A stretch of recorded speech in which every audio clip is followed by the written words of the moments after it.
Students,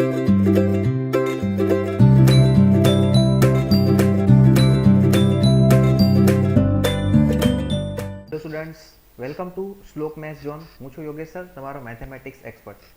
તો students, આ વિડીયોમાં આપણે સાંકવો ચેપ્ટર નંબર 11 અને એનો પહેલો ટોપિક વર્તુળ વિશેનો અભ્યાસ કરીશું. બરાબર? વર્તુળ, જેને ઇંગ્લિશમાં કહેવાય સર્કલ. બરાબર? તો વર્તુળ, એનો આકાર તમને બધાને ખ્યાલ જ છે. ઓકે, વર્તુળ આપણે એક લઈએ છીએ. તો વર્તુળ એટલે શું? વર્તુળ એટલે સમતલમાં, આપણે એક સમતલ લઈ લીધું. બરાબર? સમતલમાં નિશ્ચિત બિંદુથી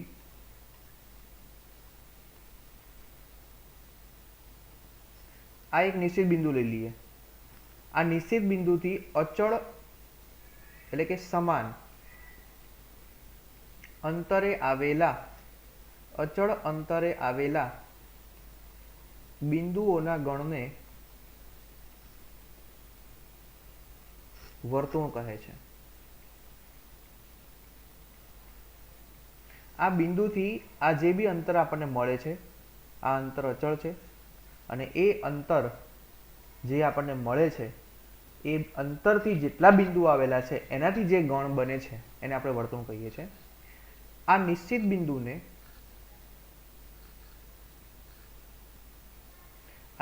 બિંદુને વર્તુળનું કેન્દ્ર કહે છે. વર્તુળનું કેન્દ્ર કહે છે. અને આ અચળ અંતરને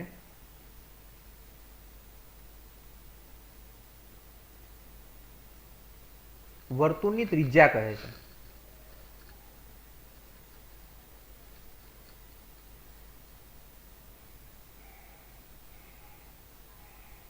જે આપણને અચળ અંતર મળ્યું ને એને આપણે વર્તુળની ત્રિજ્યા કહીએ છીએ. બરાબર છે? ઓકે, તો વર્તુળની વ્યાખ્યા દરેક વિદ્યાર્થીને ફરી હું રિપીટ કરું છું. સમતલમાં નિશ્ચિત બિંદુથી અચળ અંતરે આવેલા બિંદુઓના ગણને વર્તુળ કહે છે. આ નિશ્ચિત બિંદુને વર્તુળનું કેન્દ્ર કહે છે, અને આ અચળ અંતરને વર્તુળની ત્રિજ્યા કહે છે. ઓકે, હવે વર્તુળનું કેન્દ્ર આપણે HK લઈએ. વર્તુળનું કેન્દ્ર આપણે HK લઈએ, CHK લઈ લઈએ.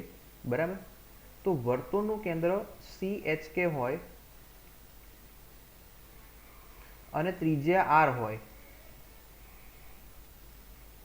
કેન્દ્ર CHK હોય અને ત્રિજ્યા R હોય તો વર્તુળનું સમીકરણ શું મળશે? ઓકે, તો વર્તુળ જે છે એનું કેન્દ્ર CHK છે, અને દાખલા તરીકે વર્તુળ પરનું બિંદુ PXY છે. બરાબર? તો વર્તુળના કેન્દ્રથી વર્તુળ પરના બિંદુનું અંતર જે છે, વર્તુળના કેન્દ્રથી વર્તુળ પરના બિંદુનું જે અંતર છે એને ત્રિજ્યા કહેવાય. શું કહેવાય? ત્રિજ્યા કહેવાય. એટલે કે CP બરાબર R થાય. CP બરાબર R થાય એટલે એનો મતલબ એવો થયો કે CP નો વર્ગ બરાબર R નો વર્ગ થાય. ઓકે, તો અંતર સૂત્રનો ઉપયોગ કરી લઈએ. CP નો વર્ગ એટલે x માઇનસ h નો વર્ગ વત્તા y માઇનસ k નો વર્ગ બરાબર R નો વર્ગ. આ મળ્યું વર્તુળનું સમીકરણ. ઓકે, HK કેન્દ્ર અને R ત્રિજ્યા વાળા વર્તુળનું સમીકરણ મળી ગયું. ઓકે, હવે સમીકરણ કઈ રીતે આવ્યું મેં તમને સમજાવી દીધું. ત્યારબાદ આપણે આગળ જઈએ. નેક્સ્ટ આની અંદર સબ ટોપિકમાં જઈશું આપણે કે HK કેન્દ્ર વર્તુળનું પ્રમાણિત સમીકરણ છે. ટોપિકનું નામ છે વર્તુળનું પ્રમાણિત સમીકરણ.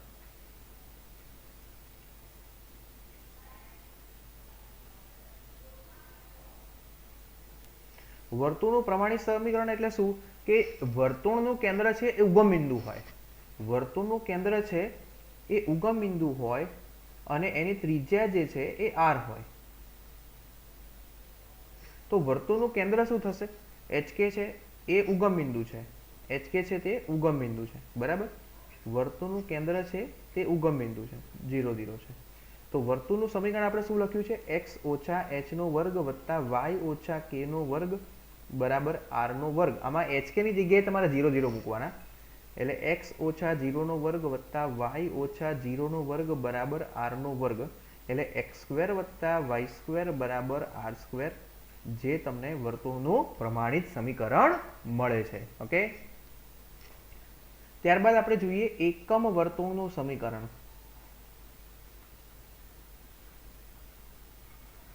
તમે સમજી ગયા છો કે એકમ વર્તુળ કોને કહેવાય, રાઈટ? જે વર્તુળની ત્રિજ્યા 1 એકમ હોય અને એનું કેન્દ્ર 0 0 હોય, કેન્દ્ર 0 0 હોય અને ત્રિજ્યા 1 એકમ હોય, બરાબર? તો વર્તુળનું સમીકરણ શું હતું આગળ? x - h² + y - k² બરાબર r², એટલે x - 0² + y - 0² બરાબર r² એટલે 1. એટલે સૂત્ર શું મળ્યું? x² + y² બરાબર 1. ક્લિયર છે? આ થયું એકમ વર્તુળનું સમીકરણ. ઓકે, ત્યારબાદ આપણે જોઈએ વર્તુળનું વ્યાપક સમીકરણ. વર્તુળનું વ્યાપક સમીકરણ, જનરલ ઇક્વેશન. વર્તુળનું વ્યાપક સમીકરણ. તો વર્તુળનું વ્યાપક સમીકરણ છે વિદ્યાર્થીઓ x² + y² + 2gx + 2fy + c બરાબર 0. આ વર્તુળનું કેન્દ્ર -g - f આવે અને આ વર્તુળની ત્રિજ્યા r બરાબર √g² + f² - c થાય. g² + f² - c થશે. ઓકે, વર્તુળનું કેન્દ્ર -g - f અને ત્રિજ્યા r બરાબર √g² + f² - c. ઓકે, હવે આ સમીકરણ કોઈ પણ સમીકરણ હોય એ વર્તુળ દર્શાવે તેની શરત શું? તો પહેલું, કોઈ પણ સમીકરણ એ વર્તુળ દર્શાવે એની શરતો શું છે? પહેલું તો સમીકરણમાં x² તથા y² ના સહગુણકો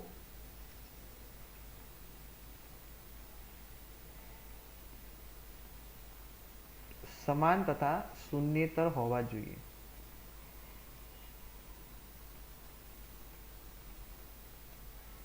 એટલે સરખા હોવા જોઈએ અને શૂન્યેતર એટલે કે 0 ન હોવા જોઈએ. બરાબર છે?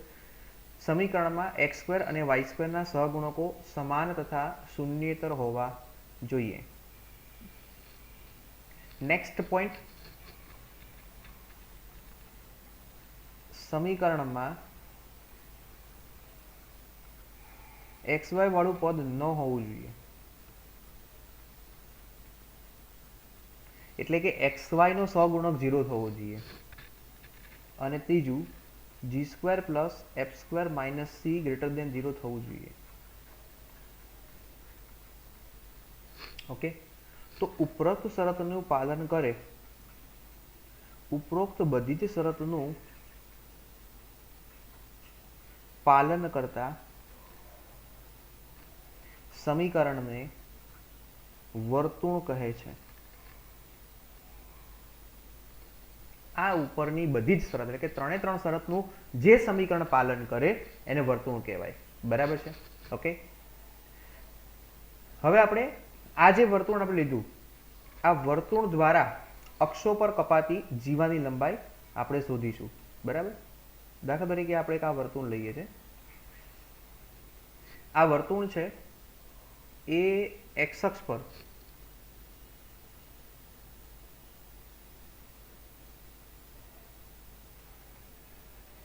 અને y અક્ષ પર, દાખલા તરીકે x અક્ષને a અને b માં છેદે છે અને y અક્ષને c તથા d માં છેદે છે. તો તમે જોઈ શકો છો કે x અક્ષ પર તમને એક જીવા મળી રહી છે. જોયું?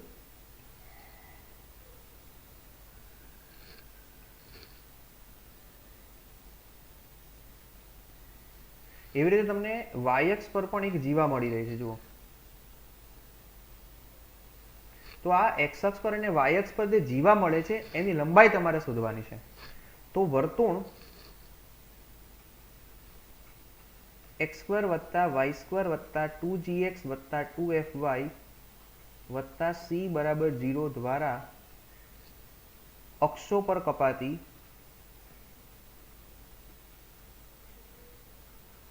જીવાની લંબાઈ.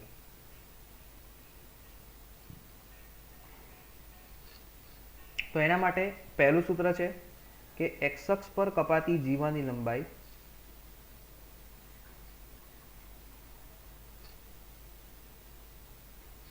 બરાબર 2 અંડર રૂટમાં જી સ્ક્વેર માઇનસ સી.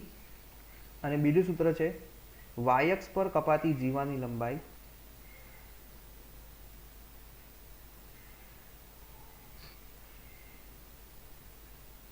એટલે 2 અંડર રૂટમાં એફ સ્ક્વેર માઇનસ સી. તો હવે તમને પ્રશ્ન થશે કે સર આ આવ્યું કેવી રીતે, હે ને? તો આપણે એ પણ જોઈ લઈએ. તો હું તમને સાબિતી આપી રહ્યો છું. વર્તુળ જે છે, વર્તુળ એક્સ સ્ક્વેર વત્તા વાય સ્ક્વેર વત્તા 2gx વત્તા 2fy વત્તા સી બરાબર 0. આ વર્તુળ જે છે એ એક્સ અક્ષ પર AB ને એક્સ અક્ષ પર AB જેવા બનાવે છે. તો વર્તુળ માટે એક્સ અક્ષ પર વાય આમ 0 થાય. એટલે હું y ની જગ્યાએ 0 લઈ લઉં તો મને સમીકરણ શું મળશે? તો એક્સ સ્ક્વેર વત્તા, જો આપણે વાય ને 0 લઈ લઈએ તો એક્સ સ્ક્વેર વત્તા 2gx વત્તા સી બરાબર 0 મળશે કે નહીં? આપણે y ને 0 લઈ લીધા છે. હવે આનું અંતિમ પદ આપણને નથી આપ્યું. અંતિમ પદ શું આવે? તો તમે જાણો છો અંતિમ પદ શોધવાનું સૂત્ર મધ્યમ પદનો વર્ગ છેદમાં 4 ગુણ્યા પ્રથમ પદ એટલે કે જી સ્ક્વેર આવે. તો આપણે શું કરીશું? અંતિમ પદ ઉમેરીને બાદ કરી દઈએ. એટલે એક્સ સ્ક્વેર વત્તા 2gx વત્તા જી સ્ક્વેર વત્તા સી ઓછા જી સ્ક્વેર બરાબર 0. એટલે એક્સ વત્તા જી નો વર્ગ બરાબર જી સ્ક્વેર ઓછા સી. તો એક્સ વત્તા જી બરાબર પ્લસ ઓર માઇનસ અંડર રૂટમાં જી સ્ક્વેર ઓછા સી. એટલે એક્સની કિંમત શું મળશે? Minus G plus or minus રૂટમાં જી સ્ક્વેર ઓછા સી. આ તમને એક્સની કિંમત મળી. એટલે એનો મતલબ બિંદુ એના યામ શું મળ્યા આપણને? માઇનસ જી એ છે ને એ ઋણ તરફ છે. એટલે એના યામ માઇનસ જી માઇનસ રૂટમાં જી સ્ક્વેર માઇનસ સી લઈ લઈએ અને 0. અને બીના યામ જે છે એ આપણે લઈએ minus G plus રૂટમાં G square minus C અને 0 લઈ લઈએ. હવે તમારે જીવાની લંબાઈ શોધવાની છે, એટલે કે AB શોધવાનું છે. તો AB નો વર્ગ અંતર સૂત્ર માઇનસ જી માઇનસ રૂટમાં G square minus C plus જી માઇનસ રૂટમાં જી સ્ક્વેર માઇનસ સી એનો વર્ગ પ્લસ 0. તો જુઓ પ્લસ જી અને માઇનસ જી કેન્સલ, માઇનસનો વર્ગ પ્લસ જ થવાનો એટલે કે 4 વર્ગમૂળમાં જી સ્ક્વેર માઇનસ સી નો વર્ગ. એટલે AB બરાબર શું આવશે? 2 રૂટમાં જી સ્ક્વેર માઇનસ સી. જુઓ એક્સ અક્ષ પર કપાતી જીવાની લંબાઈ મળી કે નહીં? 2 વર્ગમૂળમાં જી સ્ક્વેર માઇનસ સી થયું કે નહીં? રાઈટ. તો એવી રીતે તમને વાય અક્ષ પર કપાતી જીવાની લંબાઈ આવડી જાય. હા, 2 અંડર રૂટમાં X square minus C. Okay. ત્યારબાદ આપણે આગળ જોઈએ વ્યાસાંત બિંદુઓ વાળા વર્તુળનું સમીકરણ.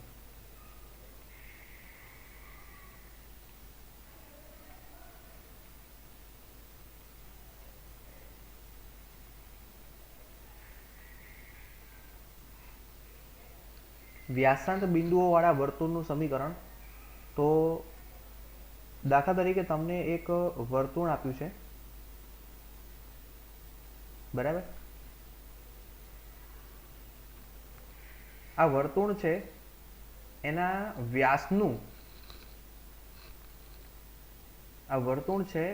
વ્યાસનું તમને અંત્ય બિંદુ આપેલું છે. તો આપણે દાખલા તરીકે આ એક વ્યાસ લઈ લઈએ, બરાબર? તો આ વ્યાસના બે તમને બિંદુ આપેલા છે એ અને બી. એ આપણે ધારી લઈએ, ધારો કે AX1 Y1 અને BX2 Y2. ઓકે. તો વર્તુળનું સમીકરણ સૂત્ર આવશે x - x1 ગુણ્યા x - x2 plus Y minus y1 ગુણ્યા વાય માઇનસ y2 બરાબર 0. હવે આ સમીકરણ કઈ રીતે આવ્યું એના પર એ પહેલાં આપણે આનું કેન્દ્ર જોઈ લઈએ. આ વર્તુળનું કેન્દ્ર આપણે લખવું હોય તો આ બંને ત્રિજ્યા થશે, એટલે આ મધ્યબિંદુ થશે.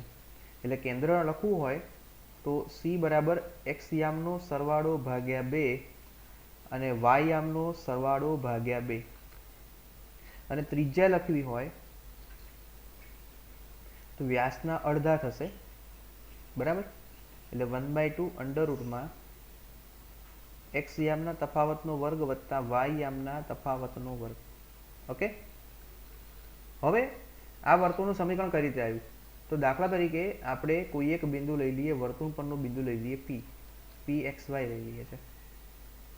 વર્તુળ પરનું બિંદુ લીધું અને અહીંથી આપણે આ જોડી દઈએ તો આ જે મળે છે એ 90નો ખૂણો. તમે જાણો છો કે અર્ધવર્તુળમાં અંતર્ગત ખૂણો કાટખૂણો હોય, બરાબર. તો આની સાબિતી આપણે જોઈએ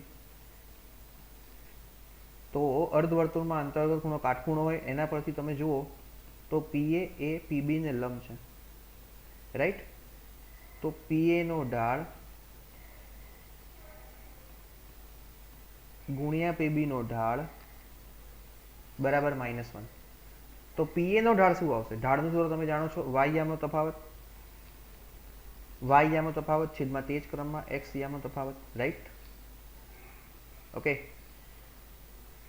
ગુણ્યા PB નો ઢાળ y યામનો તફાવત છેદમાં તે જ ક્રમમાં x યામનો તફાવત. આપણે સામે ગુણાય છે છેદ, તો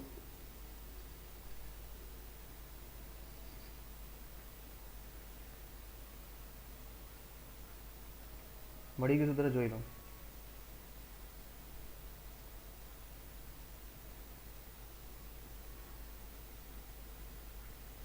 ચાલો, ક્લિયર છે આટલું, બરાબર.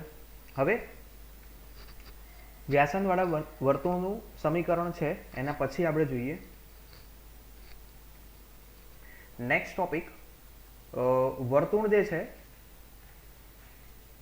અને બિંદુ છે, વર્તુળ અને બિંદુ એના પરથી આપણે જોઈએ. આપણે 3 વર્તુળની જરૂર પડશે અહીંયા, બરાબર. તો આપણે આ પહેલું વર્તુળ લીધું, આ બીજું વર્તુળ લીધું અને આ ત્રીજું વર્તુળ લીધું. ઓકે. પહેલા વર્તુળની બહાર 1 મિનિટ,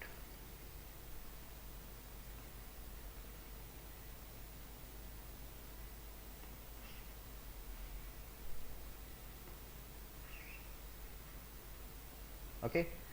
હવે આ જે વર્તુળ છે એની બહાર કોઈ બિંદુ P હોય, ઓકે. તો વર્તુળની બહાર બિંદુ P હોય તો વર્તુળને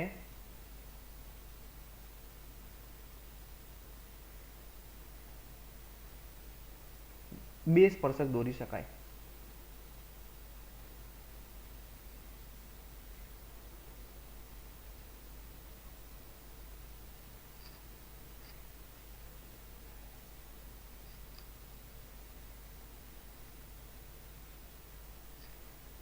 કોઈ બિંદુ બહાર છે,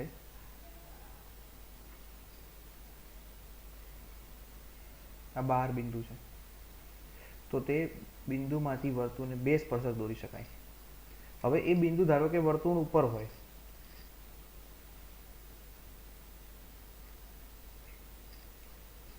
તો એક જ સ્પર્શક દોરી શકાય, અને એ બિંદુ વર્તુળની અંદર હોય તો એક પણ સ્પર્શક દોરી શકાય નહીં, બરાબર.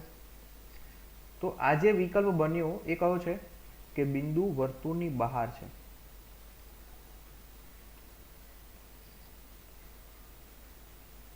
બિંદુ વર્તુળની બહાર છે. આ કયો વિકલ્પ બન્યો? બિંદુ વર્તુળની ઉપર છે. અને આ કયો વિકલ્પ બન્યો? બિંદુ વર્તુળની અંદર છે. તો આપણને સ્પર્શકની સંખ્યા કેટલી મળી?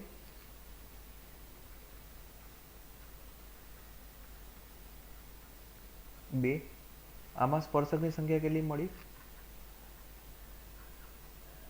1. અને આમાં સ્પર્શકની સંખ્યા કેટલી મળી? 0. સ્પર્શક એટલે શું? તો જે રેખા વર્તુળને સ્પર્શતી હોય એ રેખાને વર્તુળનો સ્પર્શક કહેવાય, રાઈટ? તો સ્પર્શક વિશે તમે આગળ ભણવાના છો 12મા ધોરણમાં વધારે ડિટેલમાં, પણ અહીંયા નાનકડો એક ટોપિક હતો તો એ આપણે લીધો. ત્યારબાદ વર્તુળના બહારના બિંદુમાંથી વર્તુળને દોરેલા સ્પર્શકની લંબાઈ શોધવી છે. દાખલા તરીકે આપણે એક આ વર્તુળ લીધું, બરાબર, અને આ વર્તુળ જે છે એ વર્તુળને બહારના બિંદુમાંથી 2 સ્પર્શક દોરવામાં આવે છે.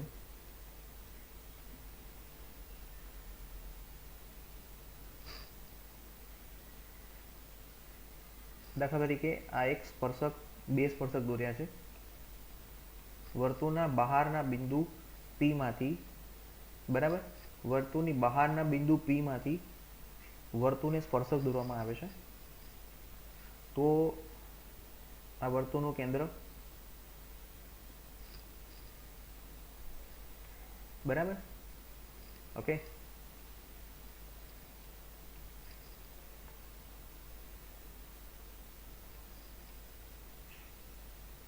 આ લંબ થશે, 90 નો ખૂણો બનશે.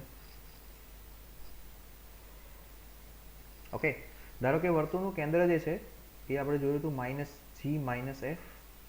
આ વર્તુળની બહારનું બિંદુ છે Px1 y1, અને આ વર્તુળ પરનું બિંદુ જે છે, વર્તુળ જે છે, આ A, આ B અને આ C લઈ લઈએ છે. આ ત્રિજ્યા થઈ ગઈ, રાઈટ? ઓકે, તો તમે જુઓ કે PB નો વર્ગ આકૃતિ પરથી PB નો વર્ગ બરાબર AB નો વર્ગ પ્લસ AC નો વર્ગ થાય. તો AC નો વર્ગ બરાબર શું થશે? PB નો વર્ગ ઓછા AB નો વર્ગ. PB નો વર્ગ એટલે અંતર સૂત્ર x1 પ્લસ g નો વર્ગ પ્લસ y1 પ્લસ f નો વર્ગ, એનું વિસ્તરણ કરી દઈએ તો x1 નો વર્ગ plus 2g1x plus 2gx1, not 2g1x, 2gx1 plus g નો વર્ગ પ્લસ y1 નો વર્ગ પ્લસ 2fy1 પ્લસ f નો વર્ગ માઇનસ r સ્ક્વેર એટલે g² plus f² minus c.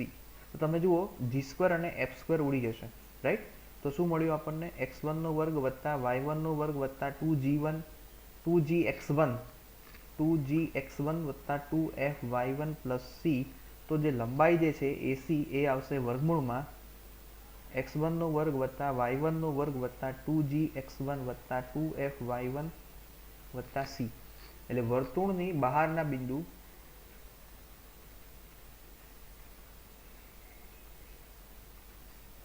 Px1 y1 માંથી વર્તુળ x² વત્તા y² વત્તા 2gx વત્તા 2fy વત્તા c બરાબર 0 પર દોરેલ સ્પર્શકની લંબાઈ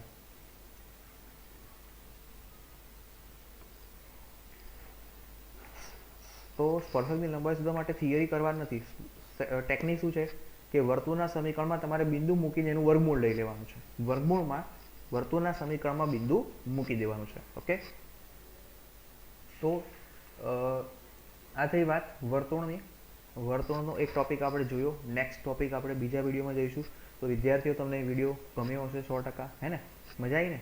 તો આવી રીતે આપણે પરફેક્ટ કન્સેપ્ટ વાઇઝ આ ચેપ્ટરને ભણવાના છીએ. તો દરેક વિડીયો છે પરફેક્ટ જુઓ, આખો જુઓ અને સમજો, અને બે વખત થિયરી લખો, તૈયાર કરો, તમને ખૂબ સારું આવડશે.